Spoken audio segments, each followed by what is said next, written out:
The other trappers stood outside the half-built cabin, shaking their heads in disbelief. What they were watching made no sense.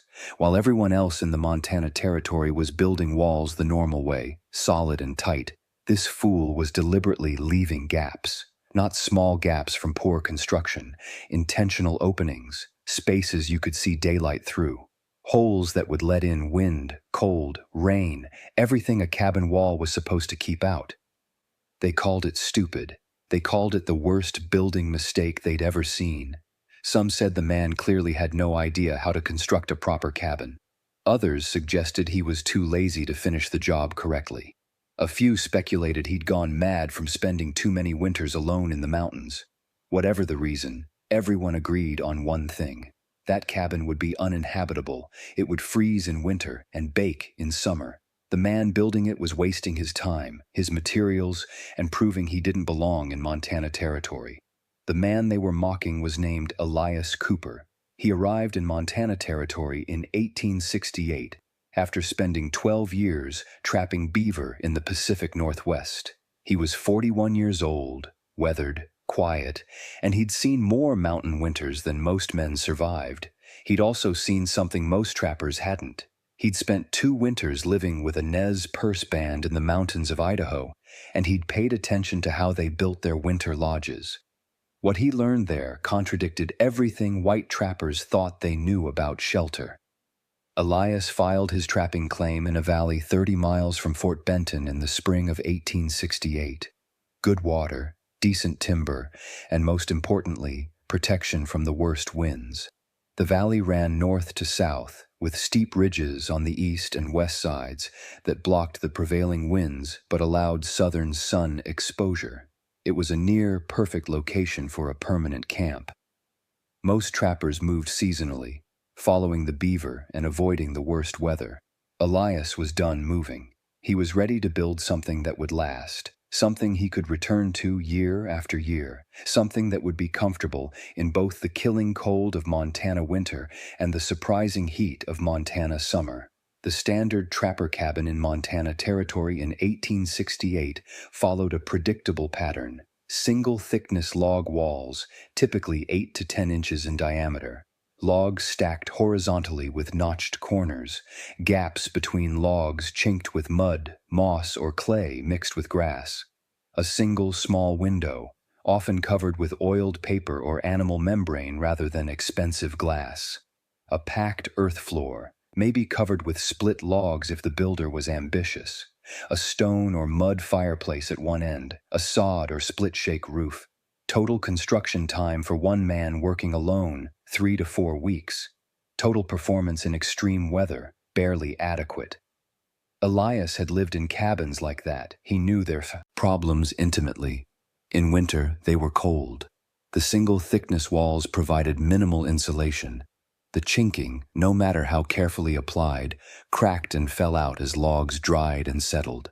Cold air infiltrated through hundreds of tiny gaps. The fireplace had to burn constantly just to keep the interior above freezing.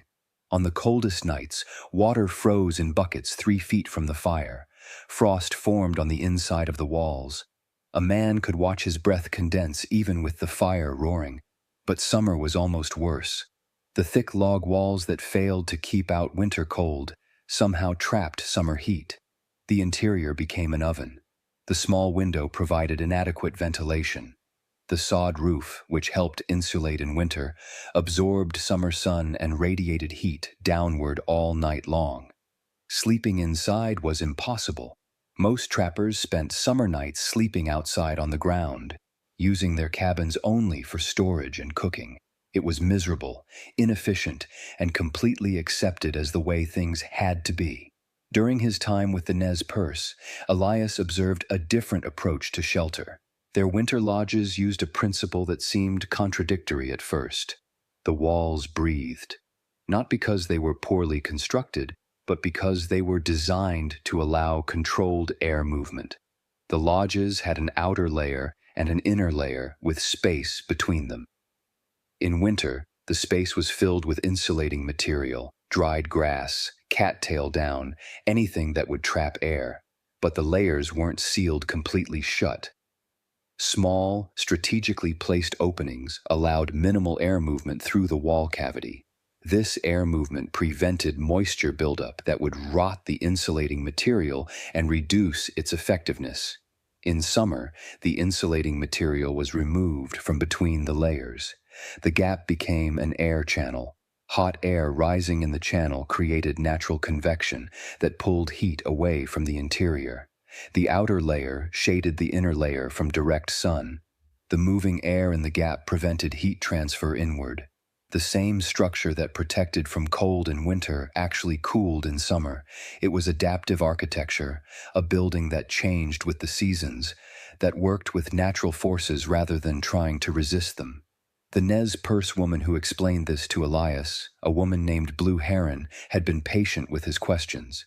She'd grown up building these lodges. She understood the principles the way Elias understood trap sets and animal behavior. She explained that a wall that couldn't breathe would trap moisture from cooking, from breathing, from wet clothes drying by the fire. That moisture had nowhere to go in a sealed cabin. It condensed on cold surfaces, creating ice in winter and promoting rot year-round. But a wall that breathed just a little allowed moisture to escape, while still providing protection from wind and weather. Elias had been skeptical at first. Everything he'd learned about cabin building emphasized tight construction. Seal every gap, stop every draft, make the walls as impermeable as possible. The idea of intentionally allowing air movement seemed backwards. But he'd lived in Blue Heron's lodge through 2 winters. The lodge had stayed remarkably warm with a small fire.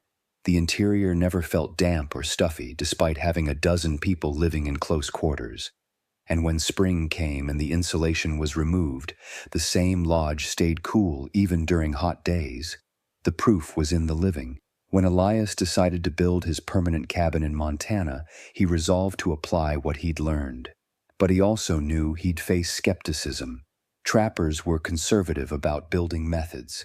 They did what worked, what everyone else did, what their fathers had taught them. Proposing something radically different would invite mockery. Elias didn't care about mockery, he cared about results. He'd rather live comfortably in a cabin everyone ridiculed than suffer miserably in a cabin everyone approved of. Construction began in late May 1868. Elias started by cutting logs, but not the way other trappers did. He cut 2 sets of logs. Large logs, 12 to 14 inches in diameter for the outer wall.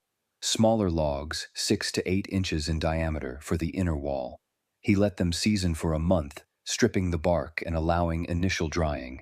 This delayed his construction, which annoyed his nearest neighbor, a trapper named Samuel Briggs, whose claim adjoined Elias's to the north.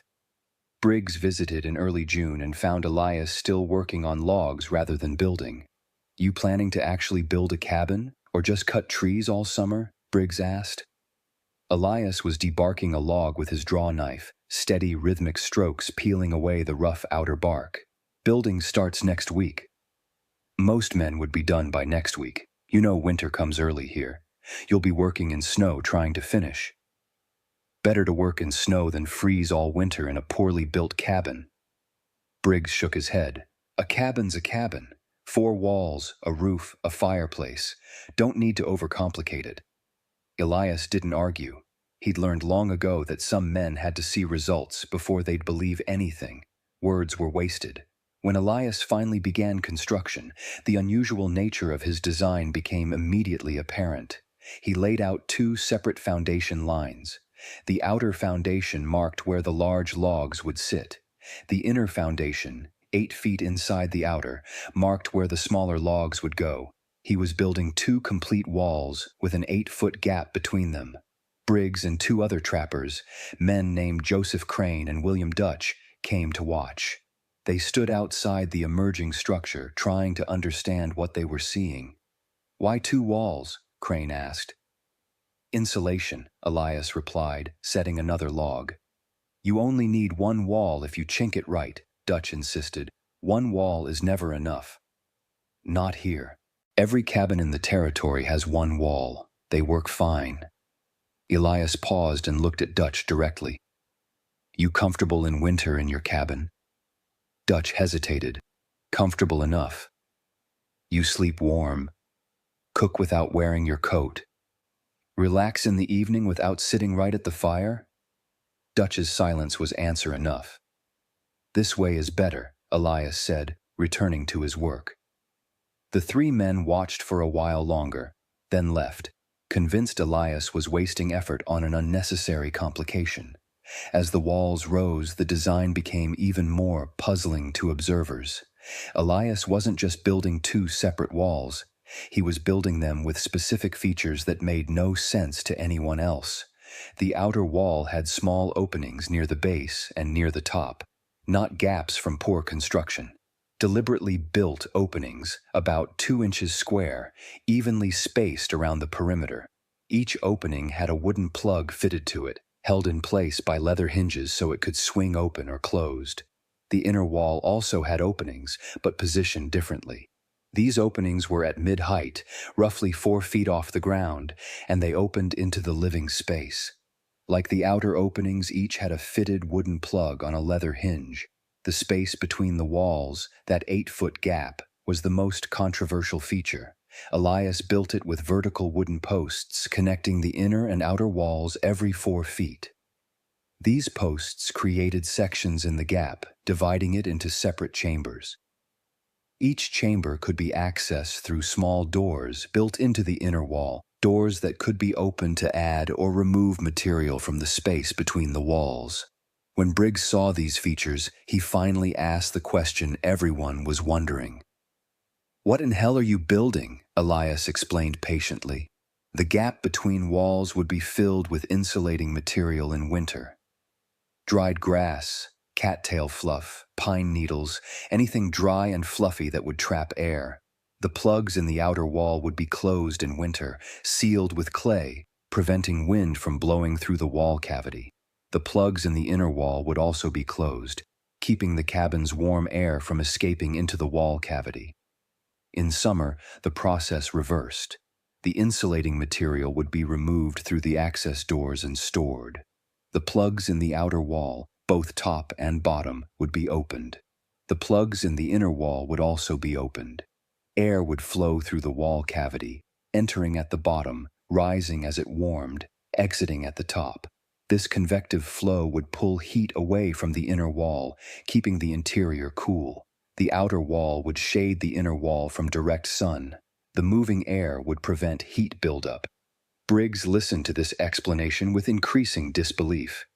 "So you're telling me that in winter you fill the walls with grass, and in summer you empty them out?" "Exactly. That's the stupidest thing I've ever heard. You're going to spend days every spring and fall stuffing and unstuffing walls, and you think that's going to work better than just building a normal cabin?" "Yes." "And those holes in the walls? Those are supposed to stay there? You're deliberately building a cabin with holes in it?" "The holes can be plugged when I don't want airflow, open when I do." Briggs looked at Crane and Dutch, who joined him to hear Elias's explanation. All three men had the same expression, pity mixed with amusement. This fool had spent months building something that would never work. "Elias," Briggs said, trying to be kind, "I know you've been in the mountains a long time, maybe too long. This idea of yours, it's not going to work. You're going to freeze next winter with all those holes and gaps, and your grass or whatever you fill the walls with is going to get wet and rot and smell terrible. You're building yourself a heap of trouble." "Maybe," Elias said, "but I don't think so." Construction continued through the summer. The walls reached their full height of 7 feet on the inner wall, 8 feet on the outer. The roof went on, a double-layer design with a layer of split shakes, then a thick bed of sod, then another layer of shakes, then final sod layer. The roof design matched the walls in philosophy, multiple layers with air gaps for insulation. Elias built a stone fireplace, but not against a wall like traditional designs. He positioned it 3 feet from the north wall, allowing air to circulate behind it. The firebox was small and efficient. The chimney was straight and simple. He wasn't trying to capture heat in the chimney mass like some builders did. His wall system was his heat management. By mid-September, the basic structure was complete. Elias spent the next 2 weeks gathering insulating material.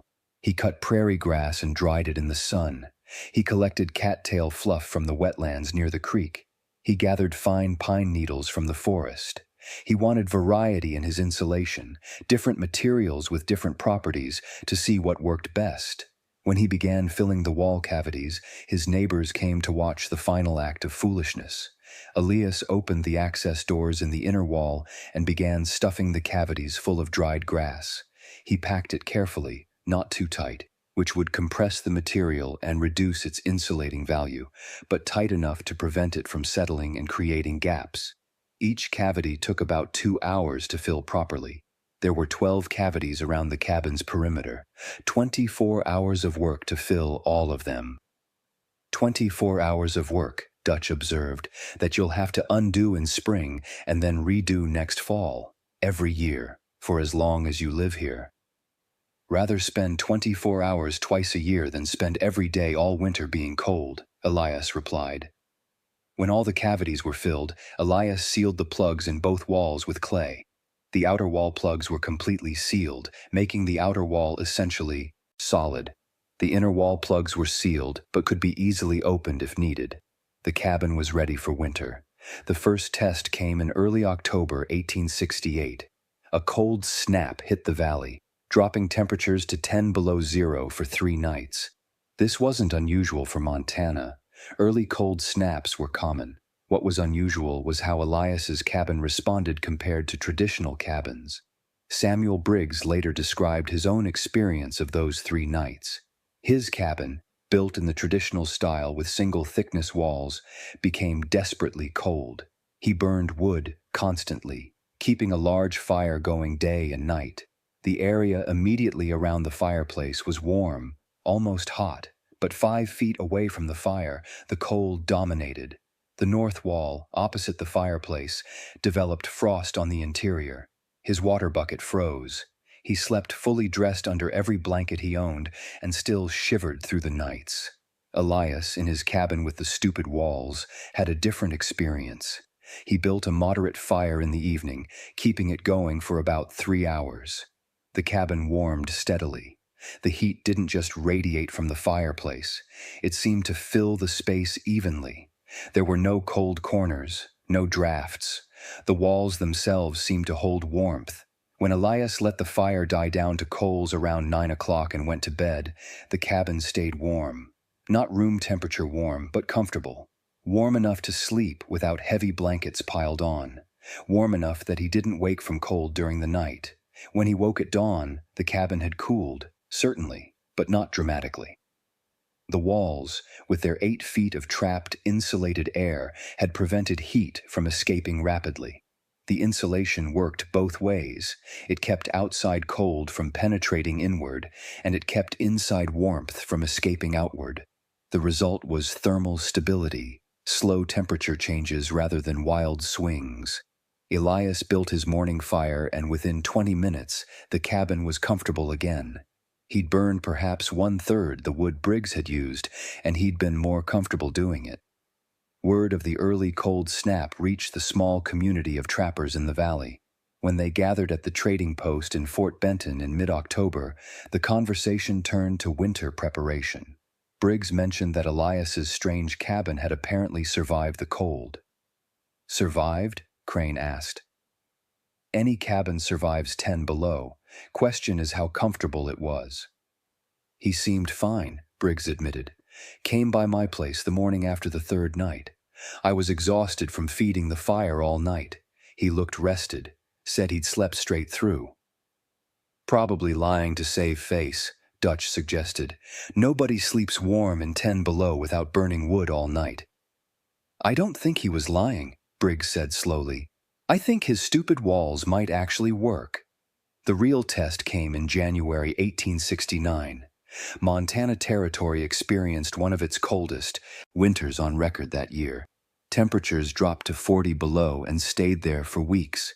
The wind howled constantly, driving the cold through every crack and gap in every structure. Livestock died in their shelters. Families huddled around fireplaces, burning furniture when firewood ran low. Several people, caught away from shelter when storms hit, froze to death. It was a winter that tested every structure, every decision, every preparation made in the warm months before. Traditional cabins became survival chambers.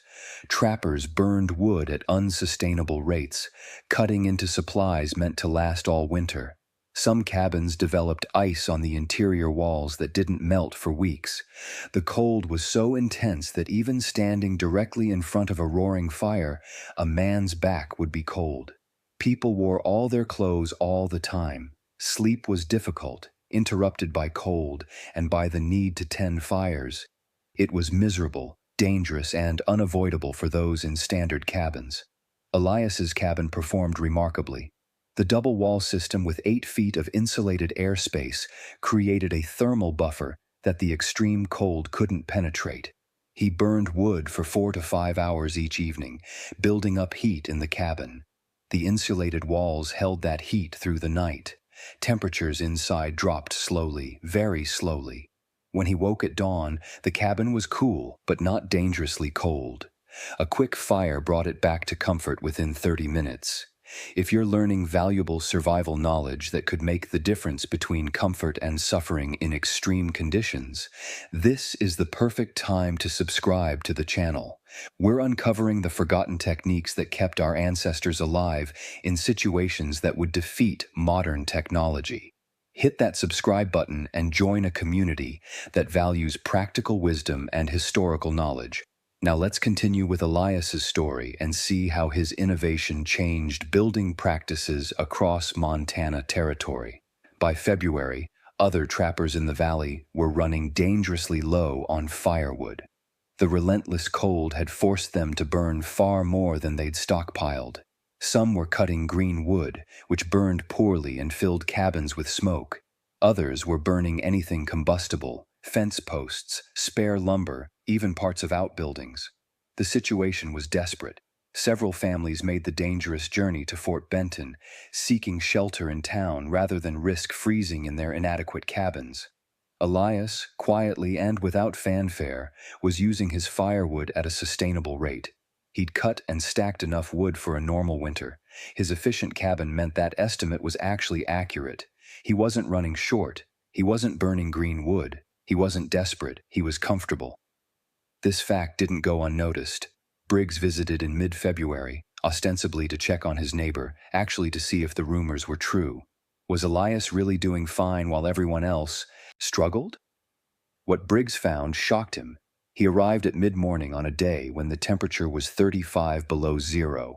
The wind was brutal, driving the cold through his heaviest coat. He knocked on Elias's door and was invited in. The cabin was warm, genuinely, comfortably warm. There was no fire burning. The firebox was cold, yet the cabin held heat. Briggs stood inside, feeling the warmth soak into his frozen body, and understood. The stupid walls weren't stupid, they were brilliant. How? Briggs asked simply. Elias explained again, patiently, what he'd told Briggs back in the summer. The 8-foot air gap filled with insulation. The sealed plugs preventing air movement through the cavities. The principle of trapped air being an excellent insulator as long as it doesn't move. The thermal mass of the walls themselves, not just the insulation but the logs, holding and slowly releasing heat. The elimination of drafts and cold spots that plagued traditional cabins. It all added up to a system that required far less energy input to maintain comfort. And in summer? Briggs asked. You really think this will keep the cabin cool? I know it will. I lived in lodges built this way in Idaho. Summer days that hit 90 degrees, the lodge stayed cool inside. By emptying out the insulation and opening the plugs? Exactly. The airflow through the wall cavity pulls heat away. The outer wall shades the inner wall. It works. Briggs sat at Elias's table warming his hands around a cup of coffee Elias had poured. Outside the wind howled and the temperature was deadly. Inside it was comfortable enough to relax. I called you a fool, Briggs said. You did. I was wrong.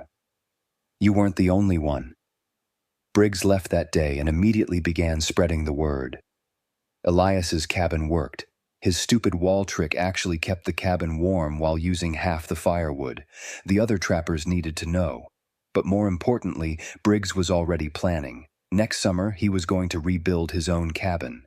He was going to add an outer wall with an insulated gap. He'd suffered through his last miserable Montana winter.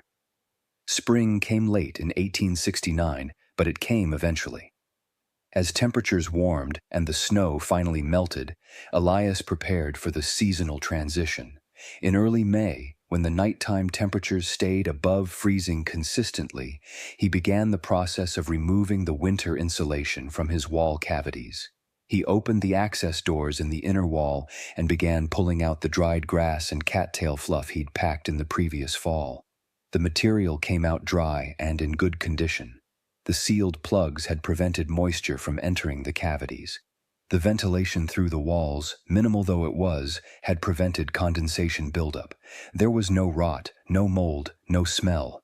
Elias stored the insulation in his small barn, keeping it dry for reuse next fall. The entire removal process took about 20 hours spread over 3 days. He also opened all the wooden plugs in both the inner and outer walls, creating the air channels through the wall cavity that would provide summer cooling. The summer of 1869 was hot. Montana Territory experienced a heat wave in July and August, with temperatures reaching 95 degrees for days at a time. Most cabins became uninhabitable during the day. The thick log walls absorbed heat from the sun and radiated it inward. The small windows provided inadequate ventilation. Trappers spent their days outside in the shade, only entering their cabins when absolutely necessary. Elias's cabin stayed noticeably cooler. The outer wall absorbed sun during the day, heating up. But instead of conducting that heat to the inner wall, the air gap acted as a thermal break. Hot air rising in the gap created convection that pulled heat upward and out through the upper plugs. Cool air entered through the lower plugs. The constant circulation prevented heat buildup. The inner wall, shaded by the outer wall and cooled by moving air, stayed relatively cool. The interior remained comfortable even during the hottest parts of the day. Trappers who visited Elias during the heat wave couldn't believe the difference. Stepping into his cabin was like entering a cool cellar. Not cold, but noticeably cooler than outside. Cool enough to be comfortable. Cool enough to sleep at night without suffering. The stupid walls worked in summer just as well as they worked in winter. The system was truly adaptive, changing function with the seasons, managing heat, whether the challenge was keeping it in or keeping it out. By the fall of 1869, 3 other trappers in the valley had begun modifying their cabins to incorporate Elias's wall system. Briggs built a complete outer wall around his existing cabin, creating a retrofit double wall with insulated cavity. The work took him most of the summer, but when he finished, he had essentially a new cabin. Joseph Crane built a new cabin from scratch, following Elias's design closely. William Dutch attempted a simpler version, adding just a partial outer wall on the north side of his cabin where cold was worst in winter. All 3 reported significant improvements in comfort and fuel efficiency when winter returned. The spread of Elias's technique followed a pattern similar to other frontier innovations. Early adopters who truly understood the principles achieved excellent results. Those who tried to shortcut or simplify the design got mixed results. A trapper named Henry Moss built double walls but didn't install the plugs for seasonal airflow control. His cabin was warmer than a traditional design in winter, but he couldn't activate the summer cooling. A settler named Robert Finch built double walls but made them only 3 feet apart instead of 8 feet. The reduced insulation was better than nothing, but nowhere near as effective as proper spacing. The most successful implementations came from builders who took time to understand why Elias designed things the way he did. The 8-foot gap wasn't arbitrary. It provided enough space for substantial insulation, while also creating effective convection channels in summer. The placement of the plugs, lower and upper on the outer wall, mid-height on the inner wall, was carefully considered to create the right airflow patterns. The division of the wall cavity into separate chambers prevented settling of insulation and allowed staged filling and removal. Every detail served a purpose. Elias himself continued refining his understanding. He experimented with different insulation materials, finding that cattail fluff provided excellent insulation but was labor-intensive to gather. Dried grass was easier to obtain in quantity, but compacted more over the winter. Pine needles resisted compacting, but were harder to remove in spring. He settled on a mixture: cattail fluff in the coldest wall sections, grass in the others, for optimal balance of performance and practicality. He also experimented with plug designs. His original wooden plugs worked, but required careful sealing with clay to be truly airtight. He developed improved plugs with leather gaskets that sealed better and could be opened and closed repeatedly without resealing. These improved plugs made the seasonal transition faster and more effective. He shared these refinements with anyone building similar systems. The economic impact of Elias's wall system extended beyond just firewood savings. Trappers who weren't constantly cutting and hauling wood had more time for trapping, which was their actual livelihood. A man who used half as much firewood saved dozens of days per winter in wood gathering. That time could be spent running trap lines, preparing pelts, or resting between the brutal exertions of winter trapping. Time was valuable on the frontier. Anything that saved time without compromising survival was tremendously valuable. The comfort factor shouldn't be underestimated either. Living in a cabin that maintained stable temperatures, that didn't have cold corners and drafty spots, that allowed comfortable sleep and relaxed evenings, dramatically improved quality of life. Chronic cold stress, the constant shivering and discomfort of poorly heated shelter, wore on a man's health and spirit. Comfortable shelter was a foundation for everything else. Work was easier when you weren't exhausted from bad sleep. Decisions were better when you weren't distracted by physical discomfort.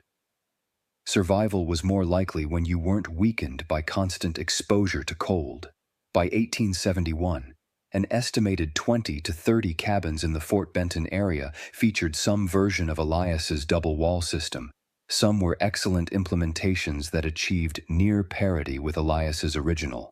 Others were mediocre attempts that still performed better than traditional single-wall cabins. A few were failures, built by men who didn't understand the principles and made critical errors.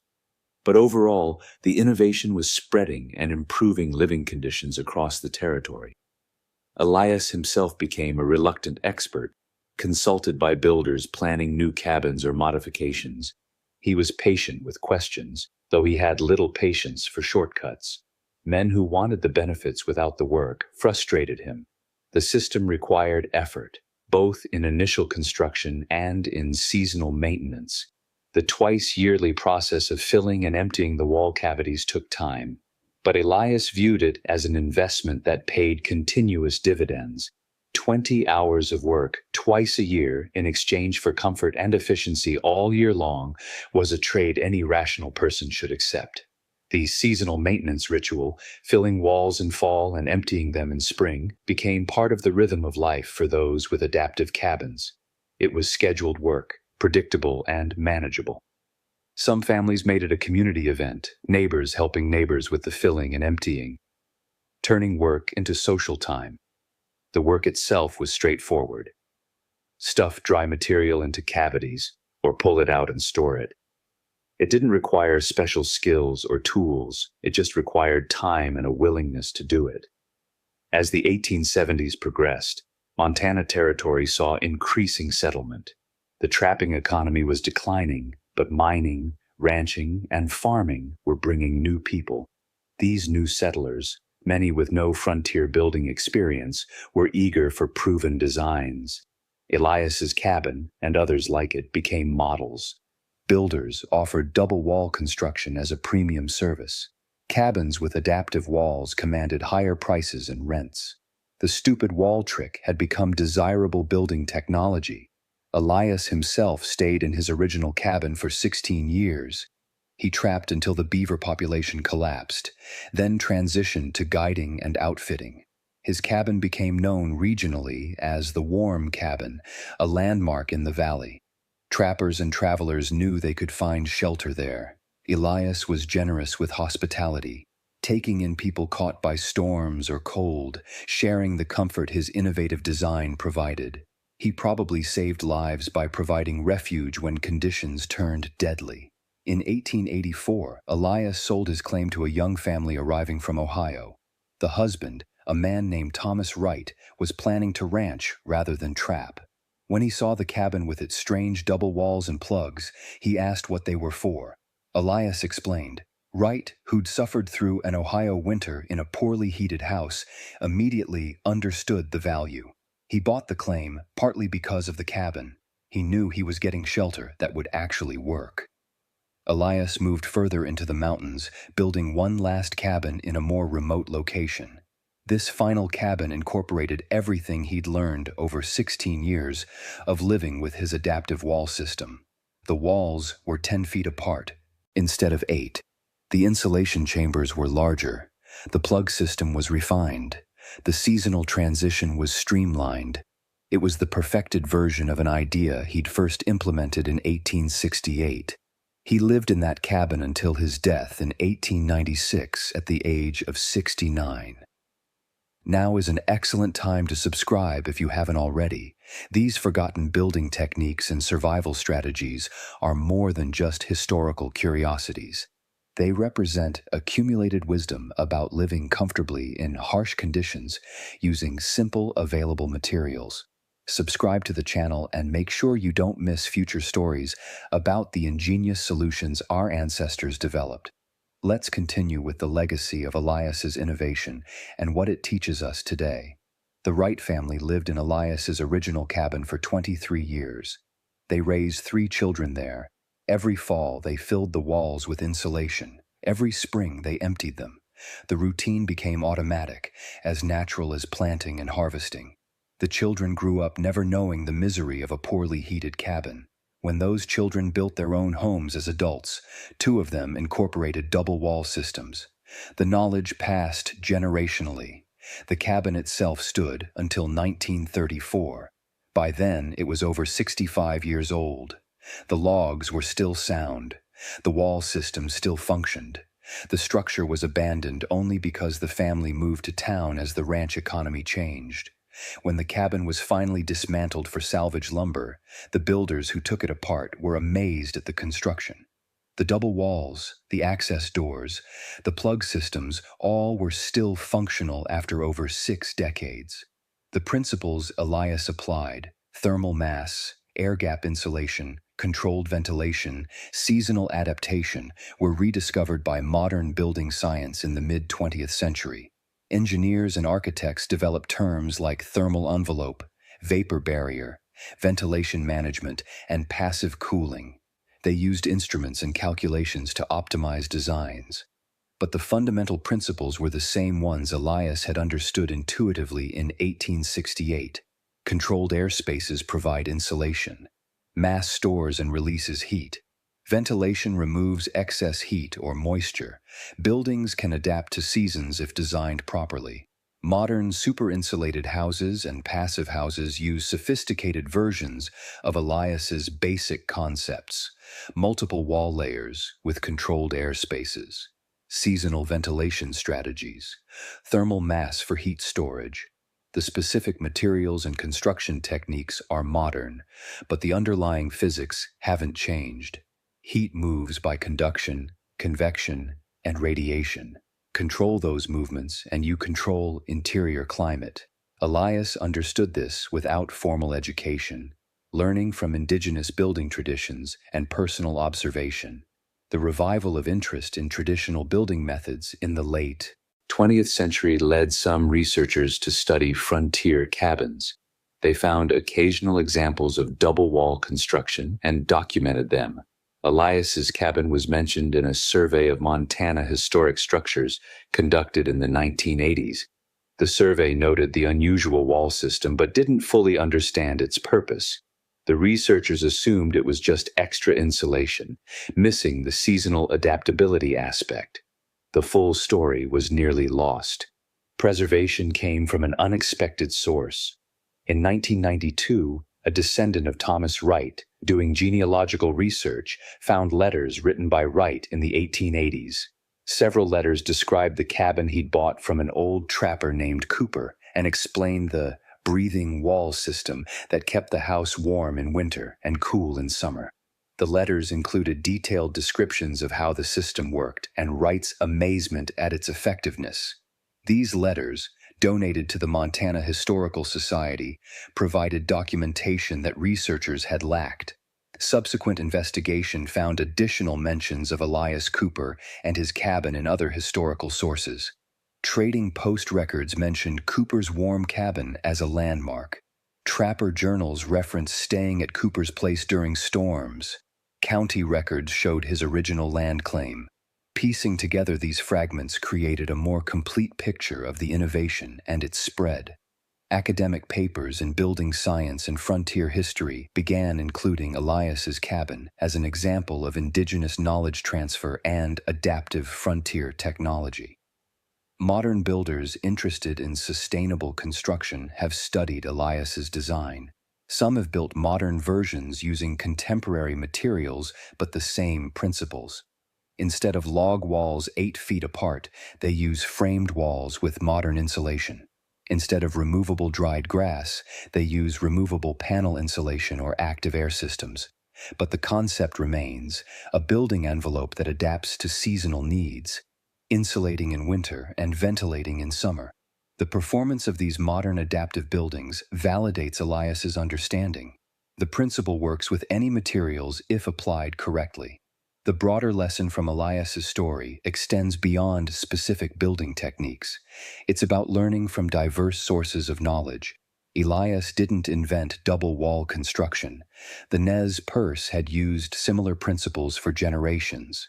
What Elias did was recognize that indigenous knowledge, often dismissed by white settlers as primitive, contained sophisticated understanding of thermodynamics and building science. He was willing to learn from people most trappers ignored. That openness to learning from unexpected sources was his real innovation. It's also about patience in the face of ridicule. Elias could have abandoned his design when neighbors mocked it. He could have built a traditional cabin to avoid criticism. Instead, he trusted his understanding and built what he knew would work. When winter proved him right, he didn't gloat. He simply shared his knowledge with anyone willing to learn. His confidence came from understanding principles, not from needing validation from others. The practical nature of the design ensured its survival. Unlike innovations that require expensive materials or specialized skills, Elias's wall system could be built with basic frontier tools and available materials: logs, dried grass, wooden plugs, clay for sealing. Nothing exotic, nothing that couldn't be obtained locally. This accessibility meant the technology could spread through a community of builders with modest means and limited access to manufactured goods. Appropriate technology, suitable for the context in which it's used, has staying power that high-tech solutions often lack. The maintenance requirements, twice yearly filling and emptying of walls, might seem burdensome to modern people accustomed to install and forget systems.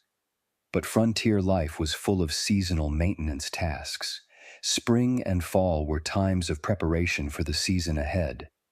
Adding wall maintenance to the schedule of other seasonal work was logical. The key was that the work had clear, immediate benefits. Comfortable living space year-round justified the effort. People will maintain systems that provide obvious value. The failure cases, cabins where builders tried shortcuts or didn't understand principles, are instructive too. Building technology isn't magic. You can't ignore critical details and expect good results. The 8-foot spacing between walls mattered. The plug placement mattered. The quality of insulation material mattered. Builders who understood why these details were important got good results. Those who treated the design as a recipe to follow blindly without understanding, often made mistakes that compromised performance. Elias's story also highlights the long time horizon required to evaluate building performance. His cabin seemed stupid in summer 1868 when construction finished. It still seemed questionable in early fall. Only when deep winter cold arrived did the design prove itself, and summer cooling performance wasn't demonstrated until the following year. True evaluation took a full annual cycle. In our modern culture of instant results and rapid iteration, this patience seems foreign, but building performance can only be judged over appropriate time scales. The economic analysis of Elias's system shows interesting complexity. Initial construction took longer than traditional cabins, roughly 50% more time. This upfront time cost was significant for trappers eager to get shelter built and get back to trapping. But the operating costs, firewood in winter, were cut by roughly half. Over the lifetime of the cabin, the time and effort saved in firewood gathering far exceeded the initial construction time premium. Yet many trappers chose traditional construction because they couldn't see past the immediate time cost to the long-term savings. This preference for immediate economy over long-term efficiency is a persistent human trait. The social dynamics of innovation adoption also appear clearly in this story. Early adopters like Briggs, who built after seeing Elias's results, were motivated by personal experience of suffering in inadequate cabins. They'd lived the problem and recognized the solution when they saw it. Later adopters, those who built double-wall cabins in the 1870s without personal experience of Elias's original, were following a trend. They'd heard it was better, but didn't necessarily understand why. This second wave of adoption often included more variation and more failures because understanding was shallow. The loss and rediscovery cycle is particularly relevant for modern readers. Knowledge that was common on the Montana frontier in the 1880s, how to build adaptive walls, what materials to use, how to manage seasonal transitions, was almost entirely forgotten by the mid-20th century. Cheap energy and modern materials made traditional techniques seem obsolete. But as energy costs rise and sustainability becomes more important, these old techniques are being rediscovered and revalued. Sometimes progress means recovering lost knowledge, not just inventing new solutions. Elias Cooper's stupid wall trick, mocked in 1868 and nearly forgotten by the 21st century, represents a type of innovation that deserves more recognition. It wasn't flashy. It didn't make anyone rich. It didn't get patented or widely publicized. But it made life genuinely better for everyone who used it. It solved real problems with simple, available materials and basic physics. It adapted to seasonal needs without complex controls. It required maintenance but provided reliable performance. It was, in short, appropriate technology at its finest. The modern world, facing energy constraints and climate challenges, could learn from Elias's approach. Instead of always seeking high-tech solutions, sometimes the answer lies in understanding basic principles and applying them cleverly. Buildings that adapt to seasons, that work with natural forces rather than resisting them, that provide comfort through design rather than through energy consumption, these are goals that Elias achieved in 1868. We've spent over a century building less adaptable, less efficient structures. Perhaps it's time to recover some of the wisdom that made a trapper's stupid wall trick more sophisticated than much modern construction. Elias died in 1896 in his remote cabin, the one with the 10-foot double walls and perfected adaptive systems. He was found by a friend who'd come to check on him after a spring snowstorm. The friend reported that the cabin, even with no fire burning for what must have been several days, was still noticeably warmer than outside. The walls held their thermal charge, releasing warmth slowly even after the heat source was gone. It was a final demonstration of the principles Elias had championed for nearly 30 years. The cabin itself stood for another decade before being dismantled by settlers who used the logs for other construction. The wall system, carefully deconstructed, revealed insulation that was still dry and functional after 12 years. The plugs still moved smoothly. The access doors still operated correctly. The builder who salvaged the materials commented in a letter that he'd never seen such well-thought-out construction. Everything served a purpose. Nothing was wasted. It was the work of someone who truly understood what he was building. No historical marker commemorates Elias Cooper or his cabin. No museum preserves examples of his adaptive wall system. His contribution exists only in scattered historical records, in academic papers read by specialists, in the memories of descendants who heard stories about the old trapper who built the breathing walls. For most people, the knowledge is lost, the innovation forgotten, the stupid wall trick dismissed as irrelevant frontier history. But for those who understand what Elias achieved, his story resonates differently. He took indigenous knowledge seriously when others dismissed it. He trusted his own understanding when others mocked him. He shared his knowledge freely when he could have kept it secret. He built with purpose, understanding principles rather than blindly following tradition. He created genuine innovation by applying old wisdom in new contexts. And he lived comfortably in harsh conditions because he'd taken time to build properly. The next time you see an old structure with features that seem strange or unnecessary, consider that you might be looking at sophisticated solutions to problems you don't fully understand.